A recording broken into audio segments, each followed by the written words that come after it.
Hi friends, seventh క్లాస్లోని third lesson అండి. చెరువులు, భూగర్భ జలాలు. తెలంగాణలో వేలాది చెరువులు ఉన్నాయండి. ఈ చెరువులను తవ్వించింది ఎవరండి? కాకతీయులు. ఓకేనండి, కాకతీయులు నిర్మించారు.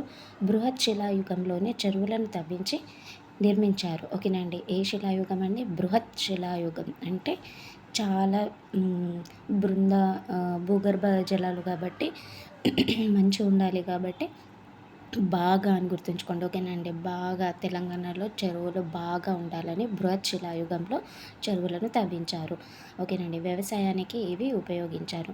చెరువులోనికి వచ్చే నీటిని సక్రమంగా వినియోగించడానికి ఒక మనిషిని పెట్టారండి. ఆ మనిషి పేరుని ఏమంటారంటే నీరు కట్టే మనిషి, లేకపోతే నీరటి. ఓకేనండి. నీరును సక్రమంగా వినియోగించుకోవడానికి నీరు కట్టే మనిషి లేదా నీరటి అని అంటారు. ఓకేనండి. ఆ మనిషిని ఉంచారు. చెరువులోని పూడిక మట్టిని పంట పొలాలకు ఎరువుగాను వేస్తారు. ఓకేనండి. అక్కడ చెరువులో ఉన్నటువంటి పూడిక ఉంటుంది కదండి, దాన్ని పంట పొలాలకు ఎరువుగాను వాడతారు. ఓకేనండి. ఇది పువ్వు, ఇది ఓకేనండి, ఎరువు అట్లా గుర్తుంచుకోండి. ఓకేనా. ఎరువు పువ్వు ఓకేనండి, అంటే పూడిక ఎరువుగాను వేస్తారు. రామప్ప చెరువు, జయశంకర్ భూపాలపల్లి. ఓకేనా అండి. రామప్ప చెరువు ఎక్కడ ఉందండి? జయశంకర్ భూపాలపల్లి. ఇవి ఇక్కడ శంకర్. ఓకేనండి. రామప్ప చెరువు, జయశంకర్ భూపాలపల్లి. మిషన్ కాకతీయ అండి.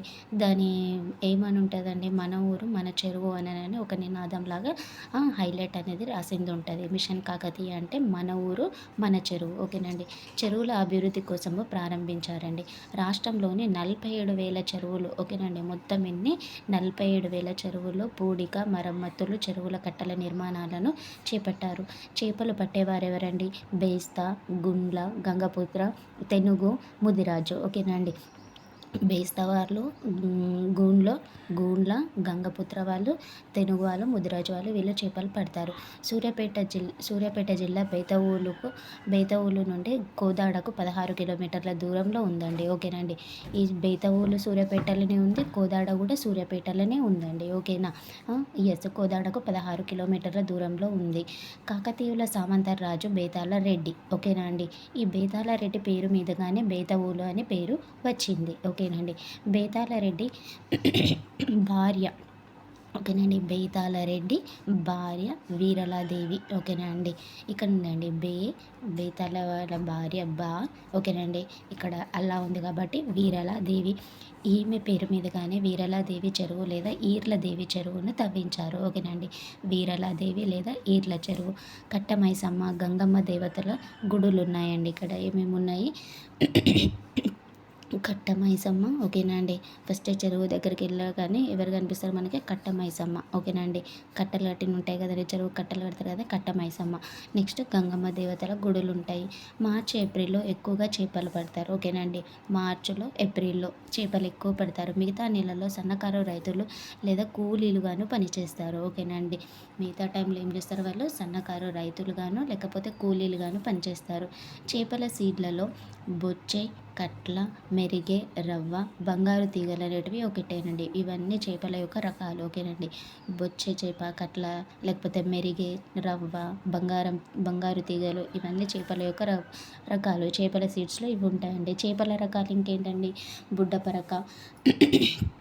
బుడ్డపరకలు, జల్లలు, కొడిపేలు, చందమామ. ఓకేనండి. కుంటుముక్క, పులీష, ఇసుక దొందులు, పాపెర, గండ్రపరకలు, గురియ పిల్లలు, కొర్రమీను, వాలుగలు. ఓకేనండి. ఇవన్నీ కూడా చేపల రకాలు. ఓకేనండి.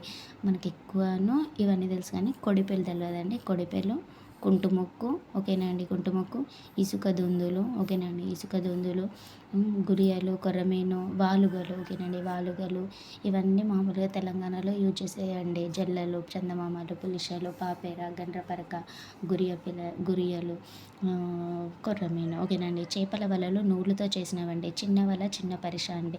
చిన్న వలకు 30 కన్నులు మాత్రమే ఉంటాయి. చిన్న చిన్న రొయ్యలు అనేటివి పడతారు. ఓకేనండి.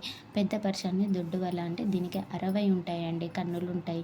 ఇది 100 గ్రాముల నుంచి 5 కేజీల చేపల వరకు పట్టవచ్చు. ఓకేనండి. ఒక్కొక్కటి 100 గ్రాముల నుంచి 5 కిలోల వరకు ఉండవచ్చు.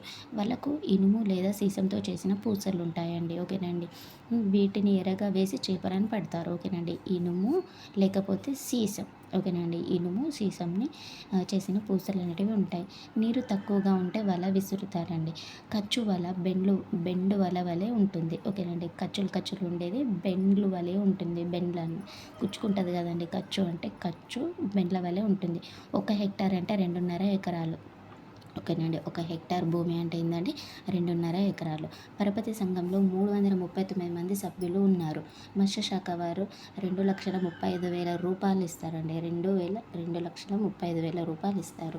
వాన నీరు భూమిలోనికి ఇసుక, రాళ్ళు, రాతి పొరల మధ్య అనేది చేరుతుంది. వీటిని ఏమంటామండి భూగర్భ జలాలని అంటాం. ఇసుక, రాళ్ళు, రాతి పొరల మధ్య వాన నీరు చేరితే భూగర్భ జలాలు. పగుళ్ళు, సన్నని రంధ్రాలు ఉంటే మృదువైన రాతి పొర. ఓకేనండి. పగుళ్ళు ఉంటే సన్నని రంధ్రాలు ఉంటే మృదువైన రాతి పొర. గ్రానైట్, కడప, సున్నపు రాయి అనేది గట్టిగా ఉంటుంది. ఓకేనండి. గ్రానైట్, కడప రాయి అనేది గట్టిగా ఉంటుంది.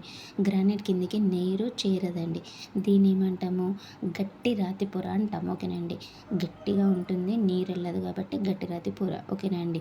మృదువైన అంటే సన్నని రంధ్రాలు ఉంటే పగుళ్ళు ఉంటుంది కాబట్టి మృదువైన రాతి పొర. భూమిలోనికి రాతి పొరల మధ్య నీటి పొరను జలస్థరం అంటారు. ఓకేనండి. భూమిలోనికి రాతి పొరల మధ్య నీరు చేరితే దాన్ని జలస్థరం అంటారు. ఓకేనా. ఎస్. Next one. టీఎస్‌లో గ్రానైట్ పొరలు అనేటివి లేవు. ఓకేనండి. కృష్ణా, గోదావరి నదుల ప్రాంతంలో మందమైనటువంటి ఇసుక, ఒండ్రుమట్టి పొరలు ఉన్నాయి. ఇక్కడ నీటి మట్టము నదిలో నీటిపైన ఆధారపడి ఉంటుంది. ఓకేనండి. కృష్ణా, గోదావరిలో ఇసుక, ఒండ్రుమట్టి పొరలు ఉంటాయి. ఇది నీటిపైన ఆధారపడి ఉంటుంది. నీటి మట్టం అండి. ఇక్కడ 5 మీటర్ల నుంచి 7 మీటర్ల లోతు వరకు పుష్కలంగా నీరు అనేది లభిస్తుంది. ప్రతి సంవత్సరం హాఫ్ మీటర్ నుండి ఓకేనండి. సగం మీటర్ నుండి 2 మీటర్ల వరకు నీటి మట్టం దిగుబడి అనేది పడిపోతుంది. ఓకేనండి. తగ్గిపోతుంది. ప్రతి సంవత్సరము హాఫ్ మీటర్ నుంచి 2 మీటర్ల వరకు తగ్గిపోతుంది. ఇంకా 5 మీటర్ల నుంచి 7 మీటర్ల వరకు నీరు పుష్కలంగా లభిస్తుంది. ఓకేనండి. భూగర్భ జలాల కోసము గడ్డి చెట్లను పెంచాలి. ఓకేనండి. వాటర్ షెడ్స్ అభివృద్ధి పథకాలు రూపొందించాలి. ఆనకట్టలు కట్టాలి. నీటిలో ఉప్పు, ఫ్లోరైడ్, క్లోరైడ్, ఇనుము, నైట్రేట్లు అనేటివి ఉంటాయి. ఓకేనా.